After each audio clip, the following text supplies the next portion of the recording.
জন্মের ৬ বছর পর প্রথম মা বলে ডাকেন হাওয়া। হাঁটতে শেখেন ৭ বছর বয়সে। আল্লাহ আমাকে তো বানাইছে, আমি তো নিজে সৃষ্টি হয়নি। ১৮ বছর বয়সী হাওয়ার উচ্চতা মাত্র ৩ ফুট। তার হাত ও আঙুলগুলো কিছুটা অস্বাভাবিক। অনেক পাড়া প্রতিবেশীরা বলতো ও কিরকম হয়েছে, কিভাবে চলাফেরা করবে, ওর ভবিষ্যৎটা কি।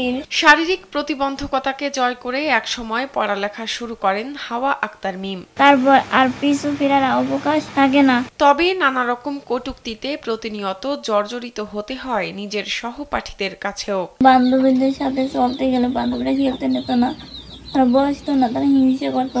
শত মানসিক যন্ত্রণা ও প্রতিকূলতা পেরিয়ে আজ হাওয়া উচ্চ মাধ্যমিক পরীক্ষার্থী। স্যান্ডেলিনা সো, রূপচর্চায় আভিজাত্য। পড়াশোনা শেষ করে নিজের পায়ে দাঁড়াতে চান এই অদম্য তরুণী। সবার কটূক্তির জবাব দিতে গড়তে চান নিজের মতো পৃথিবী। নিজে পায়ে নিজে দাঁড়াতে চায়, যেন মানুষে বলতে পারে না মেয়েটা অনেক কষ্টের দিয়েও নিজে পায়ে নিজে দাঁড়াইছে এবং চাকরি নিয়েছে। শারীরিক নানা সমস্যার কারণে বেশিক্ষণ চেয়ারে বসে থাকতে পারেন না হাওয়া। এই কারণে অধিকাংশ সময় বিছানায় শুয়ে শুয়ে পড়াশোনা করতে হয় তাকে। টেবিলে বসে পড়তে পারি না, কোমর ব্যথা হয়ে যায়, শুয়ে শুয়ে পড়ি। এক সময় বাঁকা কথা বললেও হাওয়ার মানসিক শক্তিতে ক্রমেই মুগ্ধ হচ্ছেন এলাকার মানুষজন। হাওয়া নামের মেয়েটা রেগুলার এখানে আসে, রিক্সা থেকে নামে, কতটা কষ্ট করে ও নামতে হয় এবং আসা যাওয়ায় যে কতটা কষ্ট করে এটা আমি আসলে এখানে ফিল করি। হাওয়ার দেখলে বোঝা যায় ও কোনো শারীরিক সমস্যাই না।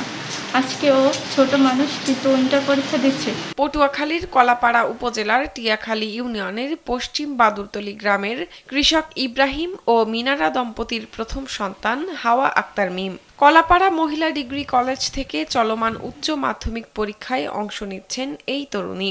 হাওয়া আক্তার হার নামানো এক অদম্য শিক্ষার্থীর নাম। কলাপাড়া মহিলা ডিগ্রি কলেজ থেকে ও বছর এইচএসসি দিচ্ছে।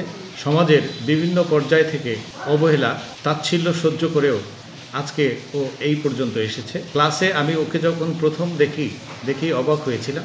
প্রচণ্ড শারীরিক প্রতিবন্ধকতাও ওকে দমাতে পারেনি। পড়াশোনা শেষ করে একটি সরকারি চাকরি পেতে চান হাওয়া।